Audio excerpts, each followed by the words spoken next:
Today, while I have the T-Mobile variant of the Galaxy Note 3 in-house, we're going to find out whether or not this is the phablet that you're going to want to upgrade to this holiday season. I'm Evan Selleck from PhoneDog.com. This is the T-Mobile Samsung Galaxy Note 3 full video review, which starts right now.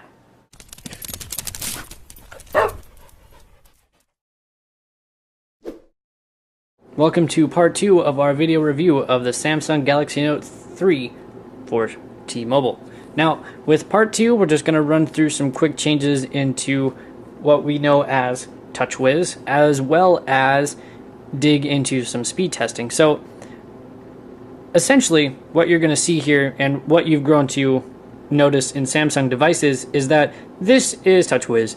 It's still ridiculously colorful, and you're not going to get away from that. Obviously, this is what works for Samsung, and they're not going to change that anytime soon. And obviously, they don't see a reason to, considering that people keep buying their devices. So we have things like the Samsung Hub, which is you can shop for content and things like that. And again, none of this is necessarily new to the Galaxy Note 3, and which isn't necessarily a bad thing. They're not necessarily fixing what isn't broken, but at the same time, they're just kind of optimizing everything to work the way that it should.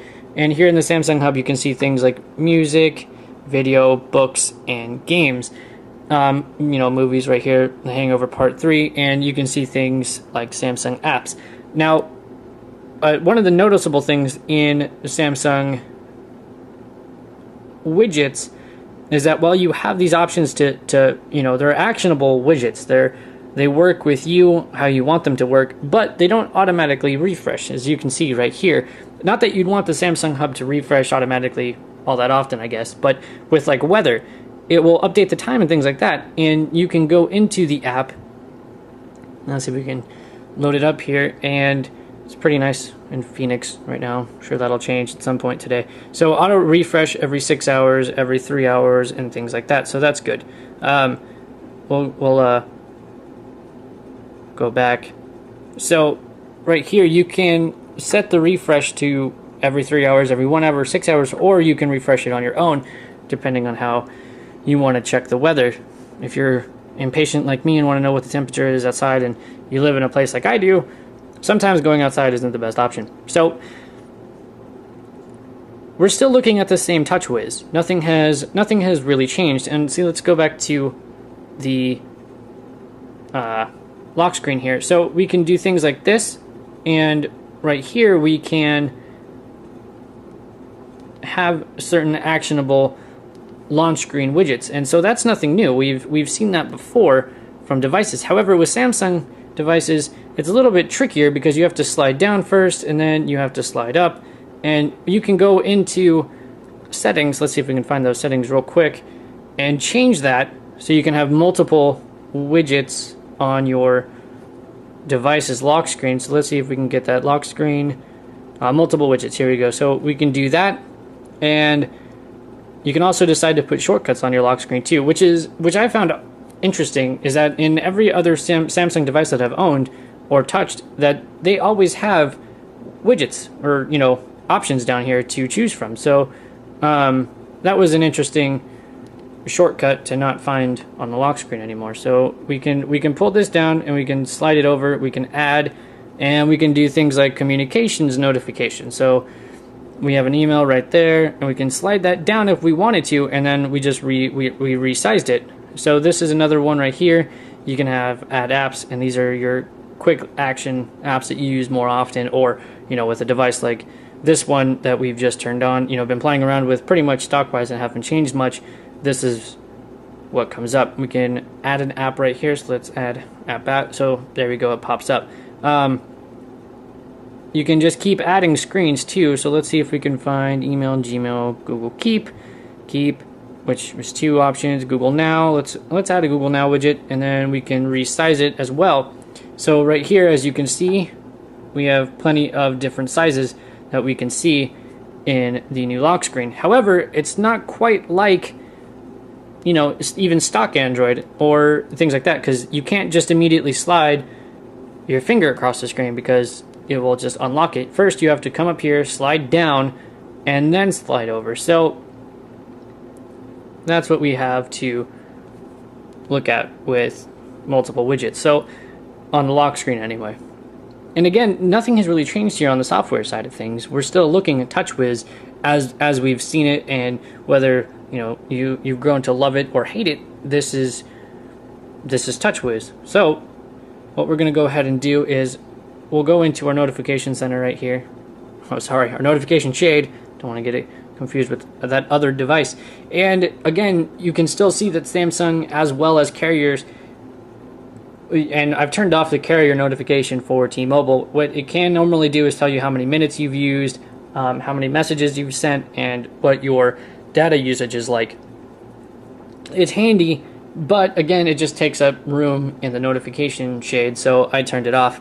But obviously there are still things happening here, like T-Mobile will tell you that your calls will be made over Wi-Fi because it has that supported. So right here at the top, we've got Wi-Fi, GPS, sound, screen rotation, Bluetooth, reading mode, blocking mode, power saving mode, and screen mirroring, and all that good stuff that you can change if you want to. So there you still have that customization, which is a good thing. So right here at the top, and obviously we still have certain features that are, again, just Samsung's TouchWiz. So you can drop it down and you can have all these other options too. So again, you can slide, let's go ahead and slide, and then we have all of our major options that we would ever need. Now that's different from, stock Android, because it has kind of that square and your profile picture and things like that. So again, these are changes that Samsung has made in previous devices that aren't different here in the Note 3. And you can edit these too. So notification panel, you can switch these around. So you can include things like NFC, Air View, Air Gesture, hands-free mode, and sync. So plenty of options to go around, and you can, change that around with the top button up here, which this is this grid. Change it, and obviously it changes it into a grid. Or you can go back into your list and have your notification shade back to normal. So we'll get into the speed test. So right here at the very top, we're going to go ahead and turn off Wi-Fi.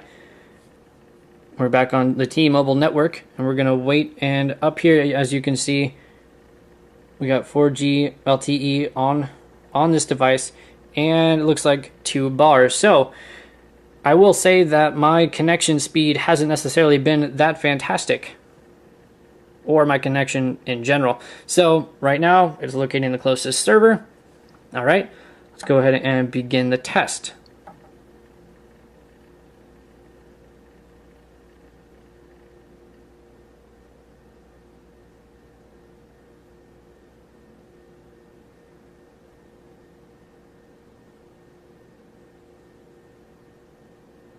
And as we do this, I'm going to go ahead and say that is the fastest speed that I've been able to receive so far.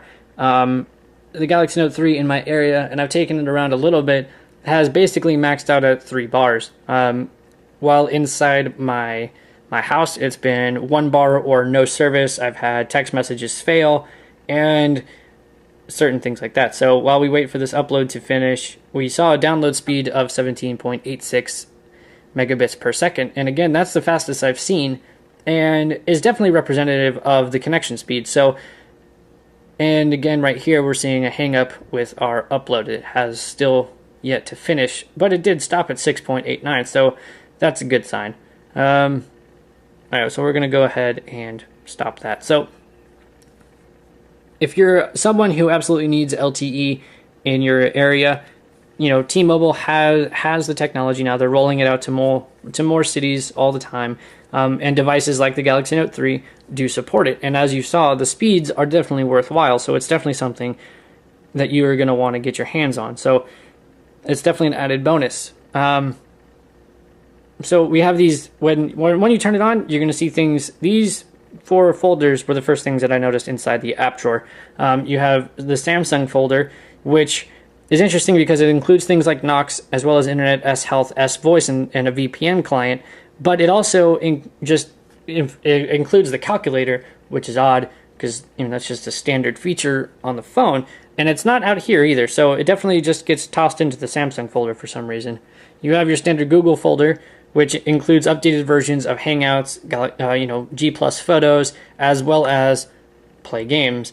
So that's a nice bonus. And just as a side here, let's see if we can go into the about the device here. And so you can see right here, it is running Android 4.3 right out of the box. So it is running the newest version of Android that is available. Android 4.4 KitKat has been announced, but it's not released yet. So the Galaxy Note 3 is technically launching with the newest version of Android. And I'm not even sure I can remember the last time that happened. So it's good news for the Galaxy Note 3.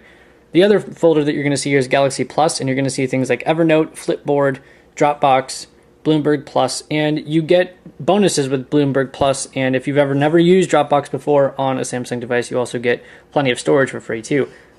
Sketchbook for Galaxy, as well as Polaris Office 5. Now, I was waiting for this, so we get to the Flipboard, and Flipboard and Samsung have been working together for a little while now, and the result of that is this. So if we slide up from the bottom of the screen, we have this magazine style thing, which is called My Magazine, as you can see, and it says, enjoy all available updates in one place. My Magazine recommends content, information, and applications we think you will love. So we'll go into this, and I wanted to wait to set this up because you have a terms of use here, okay? And you have a lot of terms and uses to get through. So you have to agree to the terms and conditions, the privacy policy, another terms and conditions of here and now, another privacy policy, and then you can hit start. So there's plenty of stuff that you're going to want to, or you're going to have to agree to get your hands on My Magazine. So as we're seeing, this is essentially Flipboard without Flipboard. It's kind of the same distinctive idea. And again, this is a result of Samsung and Flipboard working together. So this is news. You also have personal, here and now, as well as social, and then you can, flip through however you want. You can link accounts to social, which include, let's go ahead and look, Twitter, Google+, LinkedIn, Flickr, and then plenty of other ones like 500px, Tumblr, and YouTube. So there are plenty of options for My Magazine. And again, you can just flip that up and then go about your business. You can also share stories as well as hit the call button or messaging. You can do all sorts of different things once you find stories that you want to look at. So let's go ahead and look at TrackPhone here, and then we can hit share. You can share link or share to other apps. So, and if we hit back, let's go ahead and we can go take a picture, and this will go directly into the personal section of My Magazine as well. So the My Magazine section is definitely new and exciting, so it's definitely a nice bonus to have, especially if you're a fan of Flipboard. So as you can see, it's definitely all sorts of Flipboard action happening here. So not a bad thing, certainly not a bad thing. And definitely a nice bonus for anyone who likes to get their news in an easy way, but doesn't necessarily want to download Flipboard for some reason. So there's a nice bonus. So again, the Galaxy Note 3, not a lot of changes, but the changes that they have included are nice additions to TouchWiz and the Galaxy Note 3 in general.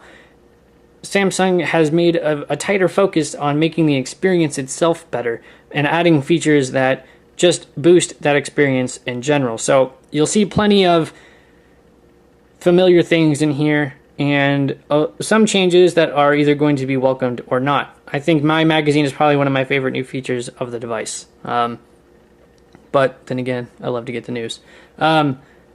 Game-wise, we'll go ahead and here we'll launch Jetpack Joyride from Half Brick Studios, and we'll go ahead and see how it works. So we'll start it up, and as you can see, we touch the screen. The reaction on the screen is plenty quick. The sound is able to keep up with what's going on the display. And I've noticed this between games for multiple games as well. So If you play a lot of games, the bigger display obviously helps, but what also helps is the increase in RAM as well as the processor. So I didn't notice any lag or stuttering in the games that I played, and even leaving a game and switching over to going back into regular applications or slipping between home screens was always pretty smooth. So that in two-part video series is our review of the T-Mobile branded Samsung Galaxy Note 3. It will be launching on the T-Mobile network within the first week of October. It will be $199.99 up front, and then you're going to have a $21 a month additional cost to the device. If you want to just buy the phone outright, it's going to cost you $703.99. So definitely still a high-end device. That's obviously where Samsung is marketing it, and that's exactly where you're going to find it, even with its fake leather back, but plenty of high-end specs inside. So it's going to be a device that plenty of people are going to be excited to own, especially with the nice, beautiful display and uptick in specs inside. So with that being said, this has been our video review of the Samsung Galaxy Note 3, and thank you.